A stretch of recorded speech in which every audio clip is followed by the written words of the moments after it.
muchísimo contenido en este mediodía. Así es, pero podemos decir brevemente que en principio no va a haber lluvias el fin de semana, eso es todo. Bueno, Bien. buenísimo, Sé que a genial. ustedes les interesa y cierran con ¿Hay eso. sol y mañana? con la gentileza. ¿Hay de sol, ceder Pablo, el mañana? espacio. Muy amables, ¿Hay sol mañana, Pablo, o no? Mañana un ratito de sol Sí. va a haber y el domingo también. Bueno. Ahí está. Bueno, gracias. Buen fin de para vos y para todos. Para ustedes también, nos encontramos el lunes. Chao. Va a ser lindo. Chau, chau.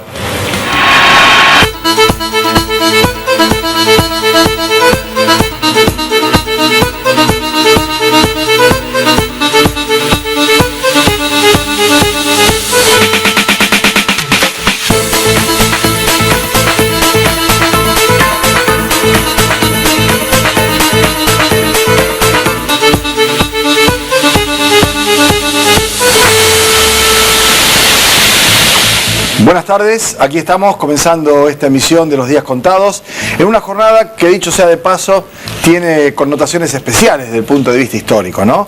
Algunos dirán es Santa Cecilia, efectivamente, la patrona de la música, por eso hay Cecilias que cumplen años hoy, varias, y les mandamos saludos. También hoy, y creo que este es el dato más significativo, bueno, la flor nacional, ¿no? También es hoy el día de la flor nacional, el ceibo, pero el más significativo de todos es el día de la consagración hace 70 años de la gratuidad de la enseñanza universitaria.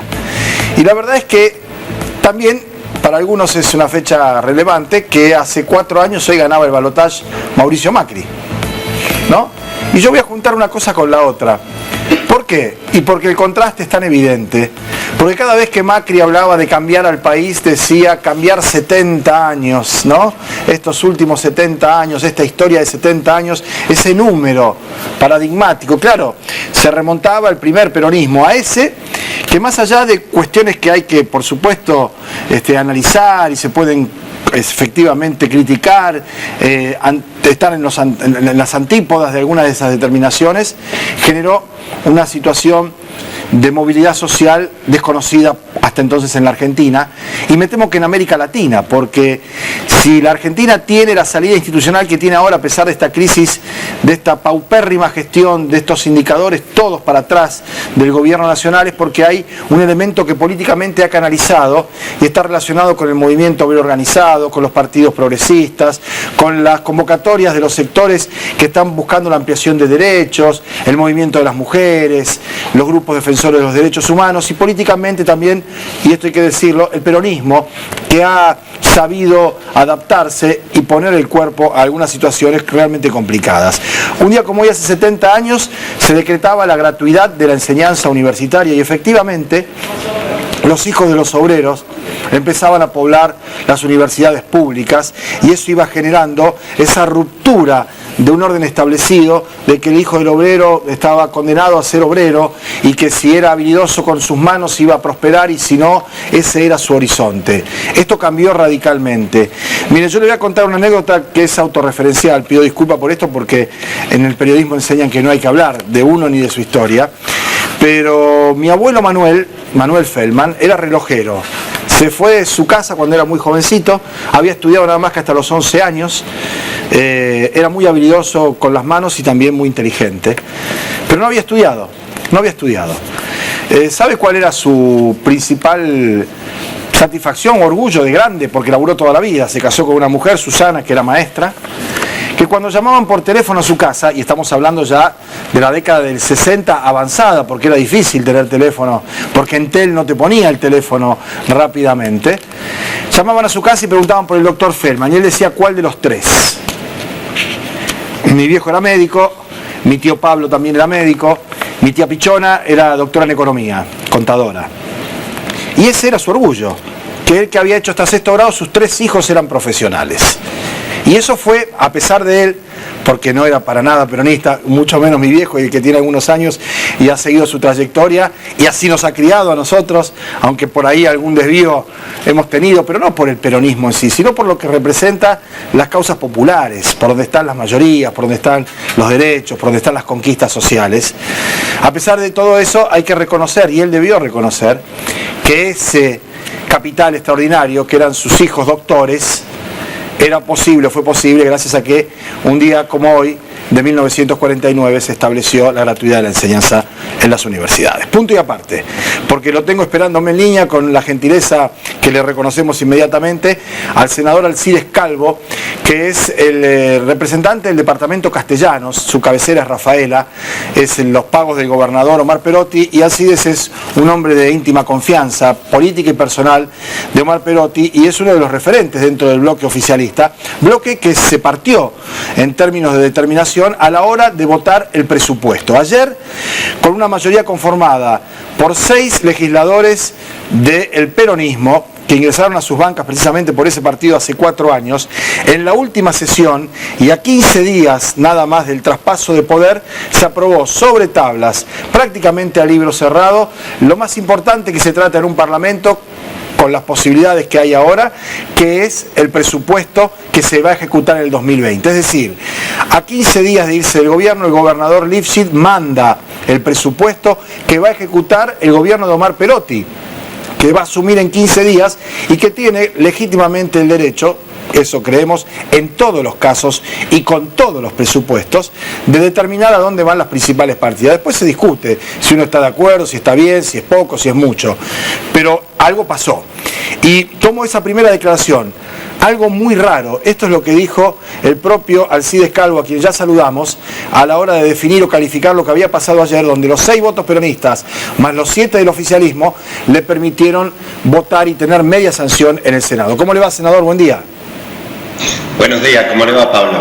Bueno, ¿qué es lo que usted cree que fue raro que pasó? Sumaron de un lado más que del otro y tenemos media sanción de un presupuesto, como explicaba antes, donde hay un contingente importante de legisladores, incluso los representantes de Rosario y de la ciudad, del departamento de la capital, ya no van a estar en sus bancas, ya ni siquiera van a ser del partido que está gobernando la provincia, ¿no? Es cuanto menos llamativo. Es así, y eso es tal vez una de las partículas que forman parte del concepto de raro. Usted ha hecho un diagnóstico realmente muy bueno y bueno, y eso es un poco lo que nos hemos explayado, y aquellos que le dijimos no al tratamiento sobre tablas de un proyecto de ley de leyes como es la ley de presupuesto.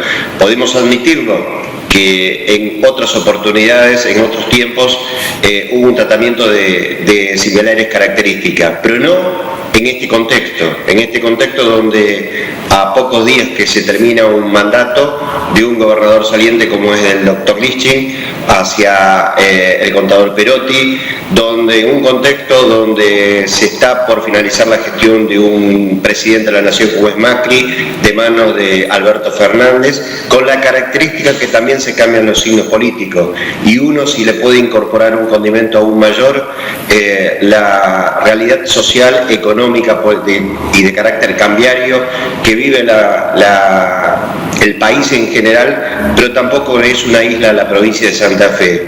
Y en ese aspecto me quiero detener, porque no solamente no es un momento especial en esos niveles, sino en el momento que vive la provincia. Por eso, en su momento, como integrante de la Comisión de Transición y por pedido explícito del futuro gobernador Omar Perotti, le hemos pedido al gobernador y a su equipo de trabajo que no enviara el proyecto de presupuesto, como muchas veces se lo ha hecho en tiempo y forma, como establece el artículo 72, inciso 8 de la Constitución provincial. ¿Por qué? Por esas mismas situaciones, porque vemos una provincia que realmente está padeciendo problemas estructurales, ya me animo a decir, con un nivel de pobreza por encima de la media nacional, con un déficit que en el mes del 30 de septiembre del año 2019 está cercano a los 9.000 millones de pesos, con una realidad que se va a contrastar y se va a enfrentar el futuro gobernador, de saber si tiene los recursos disponibles para poder pagar los sueldos y el aguinaldo, no solamente el mes de diciembre, sino el mes de enero, que es un periodo sumamente complicado para las administraciones públicas. Ese es el contexto por el cual decíamos que no era conveniente la presentación. Pero ahora le pregunto, senador, lo interrumpo y le pregunto si en las reuniones, para mí ha sido realmente tortuoso de muy mal resultado. Esto será para adelante analizar la extensión de una elección hasta el traspaso de poder, casi 6 meses, con un gobernador que se va y uno que viene, y con estas situaciones de tensión, de marchas y contramarchas. Cuando ustedes presentaron eso, que yo recuerdo, efectivamente fue hace más de un mes, ¿qué le contestó el ministro Farías, el propio Miguel Lifschit públicamente, cuando ustedes le dijeron, miren, lo lógico es que si ustedes van a estar 10 días más después que se presente el presupuesto lo elaboremos nosotros, digo, la gestión que viene, con los parámetros que efectivamente consideran más apropiados? Pero esto es una ruptura de la palabra, un quiebre de un compromiso, o en aquel momento no hubo ningún tipo de, digamos, de palabra empeñada en que se iban a hacer las cosas bien.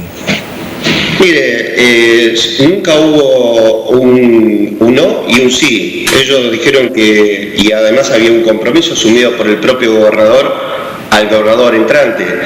Solamente con lo que siempre ha hecho el Frente Progresista en estos últimos 12 años, tratar de esconder siempre algunas realidades que son las que más duelen. Entonces yo creo que no tuvieron mejor mecanismo de generar conjuntamente con parte del legislativo esta simbiosis de idas y vueltas y decir, bueno, realmente el legislativo o el poder legislativo está reclamando la presentación del presupuesto. Y yo siempre lo decía, Pablo, un año como el día de ayer, el propio gobernador Lifschit presentaba el proyecto de presupuesto de 2019. El 21 de noviembre del 2018 presentaba. Qué raro, ¿no? Porque allí en ese aspecto nadie reclamaba. No se necesitaron ninguna votación especial en la Cámara de Diputados o una nota mal interpretada de la Cámara de Senadores. Se hizo por la propia voluntad, solamente con una mera presentación de una nota pidiendo y solicitando una prórroga, que es lo que se le puede asistir. Ahora, entonces, estas son las cuestiones, ¿no? Bien, ahora hay un nivel de responsabilidad política de Lifschit que envía esto, ¿no es cierto? Y aún en algún punto rompiendo con la palabra que se había en algún momento empeñado con Lifschit, con Perotti, de tener una transición ordenada, de ponerse de acuerdo, cuestiones formales y demás. Ahora también hay una participación necesaria de compañeros suyos, es decir, un rato antes de entrar al recinto del Senado de la provincia, habían estado en una convocatoria que había hecho el propio Omar Perotti, con todos los legisladores, funcionarios, intendentes electos del Frente de Todos, y en primera fila estaba Traferri, estaba Piró, estaban los senadores que después terminaron votando en contra, hablando de unidad. Hay también una situación de responsabilidad política de un sector, cuanto menos, del peronismo, que mandó además 6 senadores. Con su voto concurrieron 6 senadores para posibilitar esto. No lo dude, si no hubiese sido eso, bueno, no habría podido lograrse el tratamiento sobre tabla, porque se necesita una mayoría especial, que son los 2/3 de los senadores presentes. Pero bueno, cada uno sabrá tomar o evaluar sus conductas, sus decisiones, las respeto, pero bueno, nosotros con una decisión bien tomada del futuro gobernador Perotti, siempre hemos querido trabajar en positivo para los santafesinos, y más que nunca en ese va a ser nuestra dirección, ¿no? Ahora, algunos de esos senadores dejan su banca, algunos van a permanecer, y se suponía que Perotti, ya teniendo la Cámara de Diputados con una mayoría del Frente Progresista, que probablemente vaya a presidir Miguel Lifschit, iba a tener sus reales parlamentarios en el Senado provincial, donde por número, en cuanto a la votación, ingresando por la lista que encabezaba Perotti como candidato a gobernador, había una mayoría cómoda del peronismo. Esto ahora no se puede asegurar de ninguna manera. Bueno, si uno toma la votación del día de ayer es así, pero bueno, quiero ser optimista de que el justicialismo, como lo ha dicho en la mañana el propio futuro gobernador Omar Perotti, tenemos demasiados intereses, que es los intereses de todos los santafesinos, donde uno tiene que primar por la unidad. Y bueno, y también como ojalá se pueda lograr con el diálogo, con la cordura, un trabajo conjunto, porque realmente va a ser necesario. El trabajo de nosotros como legisladores en la Cámara de Senadores, con trabajo responsable y con una gran actitud, va a ser necesario para los momentos tan difíciles que va a tener no solamente el país, pero principalmente la provincia de Santa Fe, como lo describí hace minutos. Bien. Me parece que tenemos que tener la altura suficiente, y ojalá que el justicialismo, a partir de del 11 de diciembre tenga un bloque como siempre lo ha pedido Omar Perotti, oficialista. Senador, lo último, porque si bien no hemos podido leer en profundidad, y creo que no lo leyó nadie el presupuesto en profundidad, porque entró y al ratito ya lo estaban votando, ¿sí? Hay algunos detalles que han trascendido, por ejemplo, que para los rosarinos es importante que se continúe con el plan Nueva Oportunidad, que Perotti había dicho que iba a seguir o que se iba a ampliar, también el ABRE, también la plata para la alta complejidad de la salud, cuestiones que creo yo que deberían llegarse a un consenso y ser aprobadas, después de haber sido conversadas. Creo que en ese sentido el vínculo entre Perotti y Hapkin es bueno y no hubiera ofrecido problemas. Si lo hubiera ofrecido, se hubieran afrontado. Pero además, tengo entendido, y corríjame usted, que hay una ampliación de partidas para gastos en el Senado y en la Cámara de Diputados de alrededor de 1.000 millones de pesos, que en el caso del Senado lo manejaría la Comisión de Gestión, se llama, que creo que preside Traferri, y en la Cámara de Diputados, como no hay tal comisión, lo decide discrecionalmente el presidente de turno, que va a ser a partir del 10 de diciembre Miguel Lifshitz. ¿Esto es así? Mire, la verdad que si hay algo que me pasó hoy, en el día de ayer, que fue que ingresa el proyecto el día miércoles a las 18 horas, y lo hemos tratado prácticamente 24 horas después, solamente ni hemos podido comenzar a analizar cuadros analíticos y demás. Lo único que le puedo comentar, que todo lo que usted planteó anteriormente está incorporado, es un presupuesto realmente muy amplio, de más de 400.000 millones de pesos, y en cuanto a las partidas que tienen el Poder Legislativo, que representan en total algo así del 1,33%, se establece entre las partidas históricas que tienen el presupuesto en el año 2019, que era alrededor de 1.400 millones de pesos, en el año, para el año 2020 son alrededor de 2.260 millones de pesos. Esas son la partida del presupuesto general que va a tener la Cámara de Senadores, y que tiene un incremento estimativo más o menos del 49 y el 50%. O sea, un aumento... En la misma tenor es el caso de la Cámara de Diputados de la provincia, y en general el presupuesto, si hay una crítica, ya que uno lo puede hacer, no contemplan variables que son de carácter micro ni macroeconómica, y solamente si se puede contemplar una situación que se ha contemplado un ajuste de partidas equivalente a lo que tiene hoy la inflación en la Argentina, que está alrededor del 50 y 53%. Bien, no más no le puedo informar. No, suficiente, ¿no? Con eso, ver que además hay una, entre comillas, actualización, incremento, mejora en lo que van a recibir senadores y diputados, digo, para no ya sus ingresos y su dieta, que a mí me parece bien que cobren lo que tienen que cobrar, para que, entre otras cosas, se despejen dudas de cuál es la manera que se sostiene políticamente, ¿no? Pero esto contrasta con las paritarias de los empleados públicos, la de los médicos, la de los enfermeros, la de los maestros. Después es muy difícil que cuando alguien camina por la calle trajeado entrando a la legislatura, la gente no lo mire con un gesto adusto, diría yo, y antipático. Esto se entiende, ¿verdad? Sí, era tal vez lo que, uno quería tratar de poder analizarlo, de poder estar en ese partido. Por eso, Pablo, fue el pedido formal que se le hizo de no presentar el proyecto de presupuesto, no tener el presupuesto aprobado antes de esa fecha, porque también tenemos que mirar claramente cuál es el verdadero escenario nacional y provincial que podemos enfrentar, que no va a ser difícil, que no va a ser sencillo, que va a ser muy difícil, y que somos conscientes que estamos en un periodo realmente de crisis de todos los sectores de una sociedad, donde no puede estar ajeno, la parte, digamos, de carácter política. Pero fue así. Somos respetuosos de las decisiones en cuanto a las votaciones y a las mayorías, y en ese aspecto, hoy por hoy tenemos ya la media sanción, pasará a diputado, que será la que tendrá que determinar si tiene sanción definitiva, si surte algún tipo de modificaciones para luego ser atendida nuevamente por la Cámara de Senadores, ¿no? A tenor de los números, ya con la mayoría propia que tiene el Frente Progresista, de 28 a 22, la semana que viene vamos a estar hablando del presupuesto sancionado, salvo que haya una decisión política del propio gobernador o de los diputados, si no se motoriza eso a instancias de algún diálogo, alguna conversación. A mí me llamó la atención que en todos estos meses el Lifshitz no lo haya convocado a Perotti a la Casa de Gobierno. Lo debió haber hecho la semana siguiente la elección, al día siguiente o a los 3 días, ¿no? Pero me parece que esta transición ha sido realmente tortuosa y negativa para los santafesinos, más allá de los distintos niveles de responsabilidad, que como en todas las parejas, para decirlo de algún modo, son compartidas. Hay algunos que tienen, por supuesto, más responsabilidad que otros, ¿no? Yo le agradezco al CIDE y le dejo la última palabra. No, mire Pablo, yo creo que la transición solamente ha servido para generar una verdadera cortina de humo, para tratar de ocultar lo que es la realidad de la provincia de Santa Fe hoy.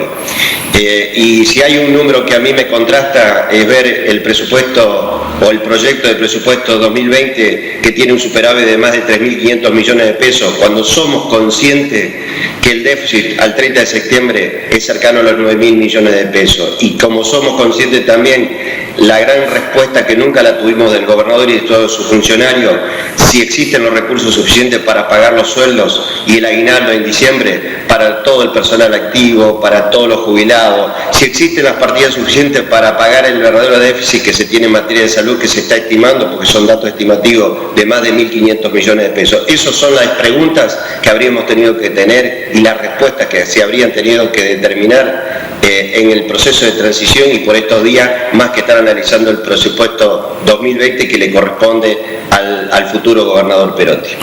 Senador Calvo, muchas gracias por atendernos, ha sido muy amable. No, gracias a usted. Muy bien. La palabra del Alcides Calvo, que es un referente dentro del Parlamento provincial, es sin dudas el principal legislador que tiene Omar Perotti en el Senado, como lo es Roberto Mirabella en la Cámara de Diputados, que va a estar al frente de la próxima sesión, digo, con el grupo de legisladores opositores, pero con un número insuficiente para evitar que se sancione el presupuesto, si es lo que políticamente ha determinado, por un lado el gobernador y por otro lado, quienes son diputados. Tengo para mí, porque conversaba con algunos legisladores que no son lifshittistas, para decirlo de algún modo, que van a votar positivamente y que se va a sancionar ese presupuesto. Veremos de qué manera se instrumenta a partir de la llegada de Omar Perotti a la Casa Gris y cómo esto establece relaciones y vínculos políticos entre los distintos sectores con esta nueva perspectiva, ¿no? Donde Miguel Lifshitz va a estar presidiendo la Cámara de Diputados de la provincia y donde, por ejemplo, tanto el senador por el departamento Rosario, que fue durante los últimos 12 años socialista, como el del departamento de la capital, que también era opositor, ha pasado a manos del peronismo. Por un lado, Marcelo Lewandowski en Rosario, por otro lado, Casteló, que es el senador por el departamento La Capital. Pero como le decíamos a Calvo, esto sin que el peronismo haya defeccionado, no salía. Aquí está el liderazgo de Traferri, de un sector que trabajó para la candidatura de Perotti, sí, que colocó en ese lugar de vicegobernador a Alejandra Rodenas también, que ayer estuvo Rodenas en la reunión con los senadores y no pudo convencer a nadie de nada, es cierto, que en algún momento la vicegobernadora va a tener que tomar partido si va a acompañar al gobernador o va a reportar a los sectores que políticamente la llevaron a ese lugar a integrar la fórmula también, y todo eso va a redundar, por supuesto, en situaciones complicadas para la provincia de Santa Fe, teniendo en cuenta que si la Cámara de Diputados tiene mayoría del Frente Progresista, que va a presidir Lifshitz, y en el Senado de la provincia se ha conformado esta nueva mayoría, por lo menos para esta votación, entre algunos hombres del peronismo que a la mañana habían estado con Perotti hablando de la unidad y a la tarde votaron en contra de los senadores de Perotti, tendrán las dos cámaras legislativas en su contra. No parece que vaya a ser así, por lo menos en principio, pero hoy por hoy es la foto, es la estática de este momento político. Vamos a hacer una pausa. Cuando vamos de la pausa tenemos todavía algunos minutos para hablar de otro tema que también es sustancial, que es lo que está por comenzar ya en instantes, si me dicen que ya ha comenzado, la imputativa a los policías que han sido detenidos en los allanamientos llevados adelante por la Justicia Federal, también en torno a una causa que tiene como nudo a Alvarado, un hombre que está detenido por un homicidio, pero que ahora también se lo está investigando por narcotráfico. Vamos a la pausa y venimos con ese tema.